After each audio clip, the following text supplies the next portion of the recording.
Сәлем достар, менің каналыма қош келдіңіздер. Бүгін сіздермен осындай ресторандағыдай өте керемет мясо по-тайски тағамын әзірлейтін боламыз. Әзірлену жолы өте оңай. Осы видеоға лайк басып қойыңыздар. Ең алдымен бізге 500 граммдай ет және осындай бағдаршам бұрышы, пияз, 3-4 қияр, сарымсақ қажет болады. Ең алдымен еттен бастап қуырып алатын боламыз. Етті осылай видеода көрсетілгендей етіп жапырақшалап тураймыз. Өйткені біздің етіміз жақсы пісу үшін осылай турауға кеңес беремін. Етті турап болғаннан кейін тапамызға шай ішетін кеселеріңізбен осындай бір кеседей толтырмай майды құйып, қыздырып, етті әбден қуырып алатын боламыз. Достар, етті қуырған кезде осылай пияз салмай бірінші осылай етті қуырып аламыз. Етті әбден жаңағы суы кеткенше қуырамыз. Мінеки тағы да ашып қарадым, мен әлі суы бар. Енді суы кеткенше қуырып аламыз. Ол үшін газдың астын ақырын басып қоямыз. Одан кейін көкөністерімізді турайтын боламыз. Мінеки видеода көрсетілгендей етіп, пиязды үлкен-үлкен бөліктерге бөліп турайтын боламыз. Барлық көкөністерді осылай бұрышты да қазір осылай видеода көрсетілгендей етіп турап, міне пияздың арасын осылайынан ашып салатын боламыз. Достар, міндетті түрде сіздер де жасап көріңіздер, жасалу жолы өте оңай.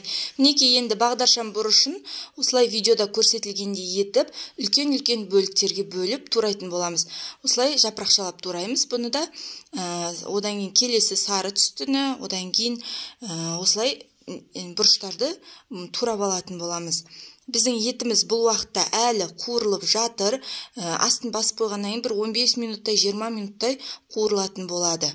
Менде бағдаршам бұрышының жасылы болмағандықтан осылай қарапайым бұрышты қолдандым.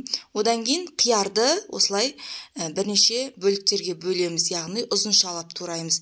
Өз қалауларыңызға қарай қияр қоспай қойсаңыздар да болады. Егер қияр қоспайтын болсаңыздар, бағдаршам бұрышын көбірек қосуға кеңес беремін. Енді мінеки қарасаңыздар, біздің қуырылып жатқан етіміздің суы тартылды, бағанағыдай емес. Енді осының үстіне пиязды салатын боламыз. Пиязды салып, тағы да ақырын отта қуырып алатын боламыз. Барлық пиязымызды салып жібереміз. 4 пияз салдым мен, енді сіздер қалауларыңызға қарай көбірек салсаңыздар да болады. Менің YouTube каналымның оқырмандары міндетті түрде сіздер де жасап көріңіздер. Дәмі тура ресторандағыдай болады.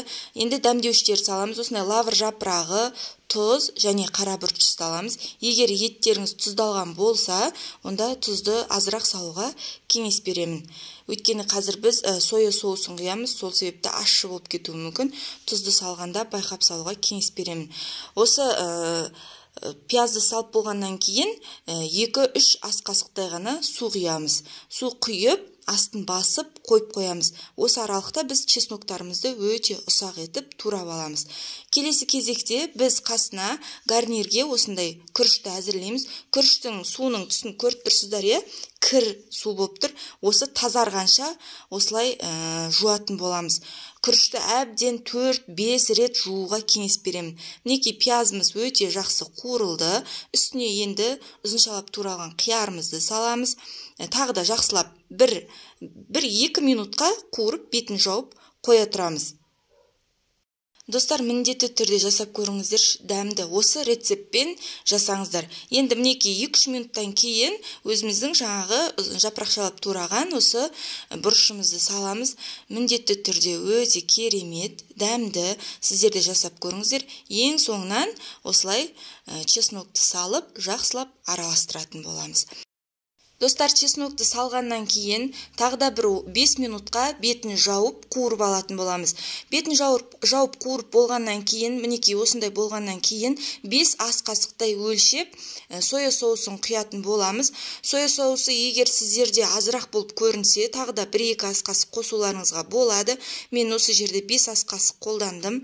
Мінеки енді өзінің түсіне еніп келе жатыр. Тағы да 15 минутқа бетін жауып, газдың астын ақырын ақырын отқа қойып қоямыз. Енді біз гарнирін дайындайтын боламыз. 3 ас қасық қана қазанға майды құямыз.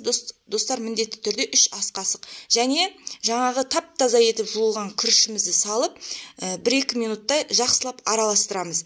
1-2 минуттай араластырып болғаннан кейін су құямыз.